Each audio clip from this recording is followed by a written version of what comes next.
Oh, yeah, 'cause we keep on moving, ain't no stopping now, grinding, moving, ain't no stopping now. Hey guys, welcome back to my channel. If this is the first time that you see my face and hear my voice, my name is Miss Renee Richards and I focus on all things dentistry and dental school related and lifestyle and faith. Now guys, this video is really geared towards sort of like first year students who will be starting uni if they haven't already started in the next coming days and week, or even are starting. I know some institutions have intakes in January. So this video is geared towards you guys who are going into dental school, and these are just my tips of how to survive first year of dental hygiene school or even dentistry overall. Now my first tip to you guys would be is to enjoy first year. First year is really a walk in the park, and looking back from second year till now, there is a big difference in the amount of work that you have. Now I've had friends who have graduated who have said first year is such a walk in the park compared to third year. And even this week I've been like looking over our modules for third year, and I'm like, I would love to have first year's work for third year, because it's third year's work is like, oh my day. Enjoy first year as much as you can. These first 9 months are going to go by so quickly. Before you know it, you'll be in second year, where, you know, everything gets really real. So enjoy it as much as you can. My second tip to you would be to be organized. Practice organization from now, especially if you're a person who has other responsibilities outside of uni. For example, if you're a parent, if you've got a job, if you're a carer, it is important that you be as organized as you possibly can. Try to get yourself into a routine from now, and promise you will not regret it. What I found to be really beneficial was at the end of each day that I had a lecture, I would go back over lecture notes and I would revisit like the presentation, just to make sure that things were sticking on my head and I weren't leaving, you know, revision up until last minute. So yeah, going over stuff at the end of each day, getting like revision cards as well. And what I found to be really useful was, for example, if you have a module, you would write, you know, week 2. In week 2 we did smoking, and you'd make like flashcards of all the most important bits to revise for from that week. Make sense? I hope it makes sense. Yeah guys, making flashcards is another way to help you with your organization skills, especially when it comes down to studying as well. I briefly touched on this before. Do not leave your revision, do not leave your assignments on till last minute.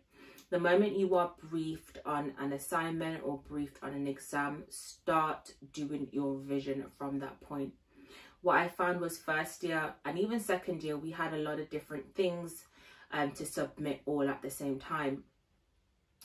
Leaving things till last minute is going to do more harm than it will do good.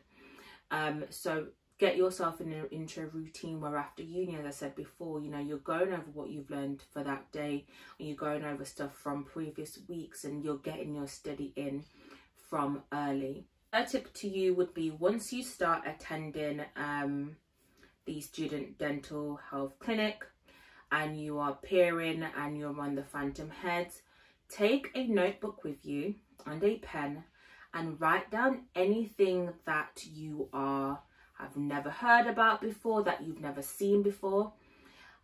I found that to be really useful and really helpful for myself. Even now, when I was in second year, that's something that I did. Every clinical session, I made sure that I went with a pen and a notebook. And when I was peering, there would be things that I've never heard about and I've never come across before.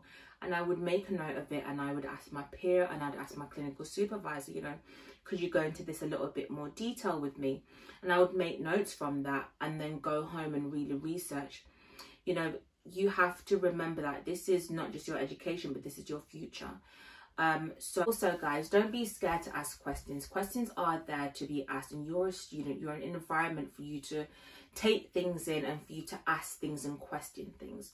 There's no such thing as a silly question, and remember that you're asking questions to help your development and to build on your knowledge and your wisdom. So don't be scared. Your clinical supervisors are there for you to question them and for you to gain as much knowledge and understanding from them as possible. So use them while they're there, because when you go into clinic and you out from year one into the real world, it's a complete different ball game. So whilst your clinical supervisors are there and you have the support of, you know, your second year peers and your third year peers, ask them as much questions as you possibly can. The fourth thing, my fourth tip that I would give you if you are not from a dental background, is start familiarizing yourself with dental terminologies. I remember at the beginning of first year, I got myself a dental dictionary, and I went through, like, I think it was maybe about 100 words from A to Z, and I wrote them down and I wrote them on a flashcard and I would go over them, and that helped me, you know, kind of prepped me a little bit into getting into the field, and that helped me to start familiarizing and understanding the different terminologies. And I remember when we started first year in one of the modules, I think it was like a etiology module, and our module, the lecturer for that module, she actually went through, like, I think it was maybe 150, you know, common dental terminologies. And she was like, you know, go over these next 2 weeks. I'm going to quiz you guys on some of these things. And, you know, I was like, why is she doing that? But looking back, it was very beneficial for us. What you have to remember is that when you're speaking and communicating with your peers, with your clinical supervisors, with your lecturers, when you're out in clinic and you're communicating with the dentists and the dental nurses and the other hygienists, you are expected to speak dental language. You're expected to use terminologies when you're writing your assignments and you're sitting your exams. You are expected to use terminologies. You're supposed to know what these terminologies are. The only time you don't use dental terminologies is when you're speaking to a patient, where, you know, you wouldn't say, oh, your gingiva is, you know, overly and inflamed and it's got separation. You said, you know, your gums are red and there's pus coming out. That's the only time that you would use a layman term, is when you're speaking to your patient. So if you, as I said, if you're not from a dental background, it's important that you start familiarizing yourself with dental terminologies. And one way that I found that helped me was by getting a dental dictionary and going through the dictionary and, you know, looking at things and looking up things.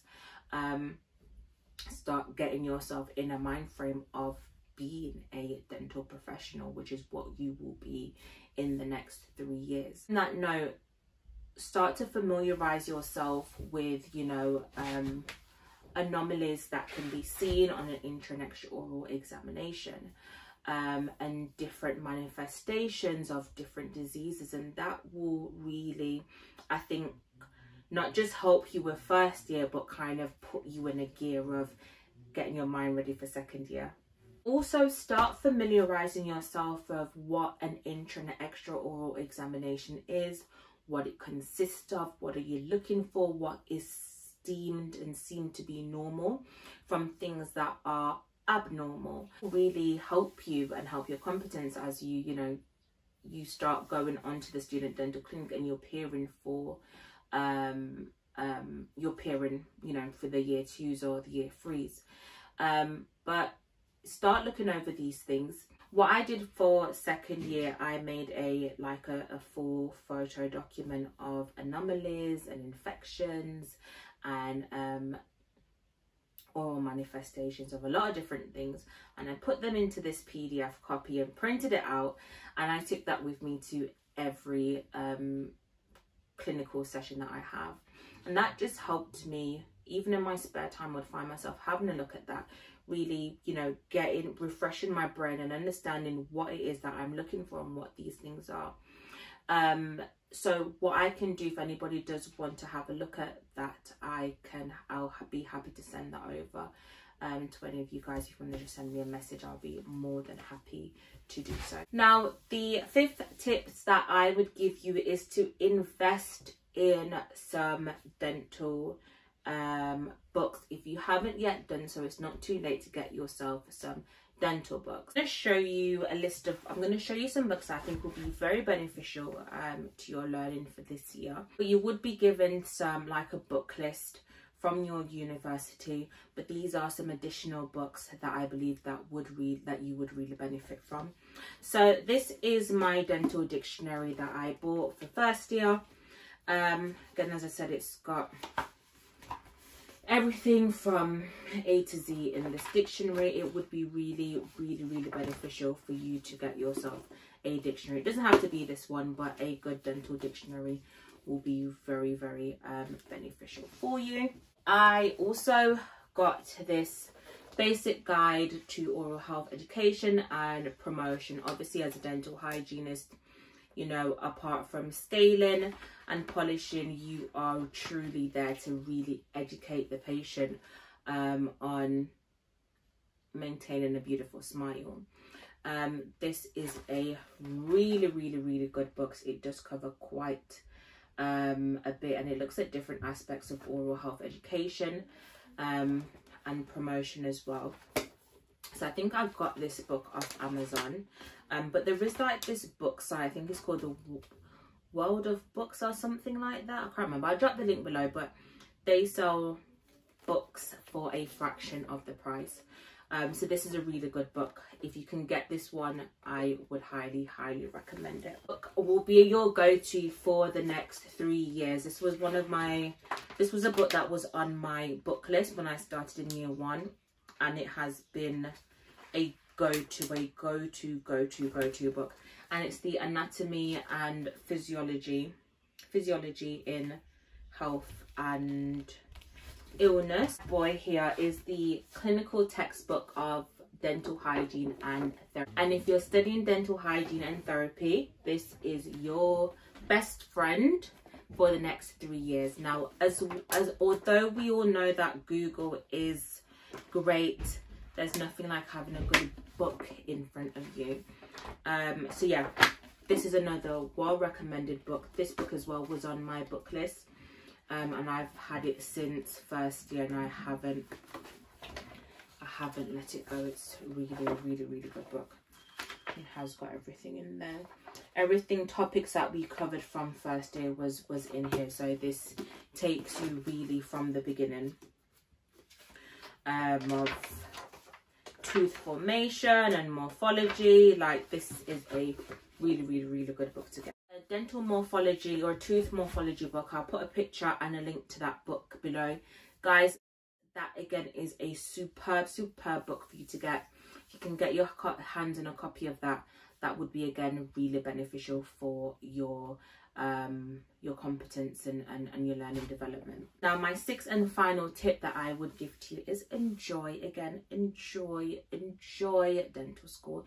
Guys, it does go by really quickly. I remember when I moved here in 2019 doing just dental nursing, and now I have 9 months until I am fully graduated and I'll be seeing my own patients and treating my own patients. So guys, enjoy the time. The time goes by really quickly. If you can make friends on the way. Make a group of friends, guys. It will really help this journey. And it is a stressful journey. It's a very emotional journey. But guys, it's a journey that is really well worth it. So enjoy it, embrace it, put God before you in everything that you do. Study hard. Do not put your studies on a back burner. Do not put your revision on a back burner. If you can sit in a relationship and give it your all for 3 years, if not more, you can sit in this and give it your all. And I promise you that the results will be fantastic. Guys, this was just a quick video, and it's just me sharing my tips to you all, and I really hope that you have a fabulous first year. If you have any questions that you want to ask me, please, again, always feel free to reach out to me. On Instagram is just _miss_richards. I'll put the link below, and you can always reach out to me on email via reneebrichards@gmail.com. If you do want to see the PDF copy of, you know, what to look for when doing an intro and extra oral examination, again, if you send me a message or just drop a comment in below with your details, I'll be more than happy to send that across to you. Again, guys, as I said, enjoy first year, and I will see you all in my next video. Take care, guys. Bye.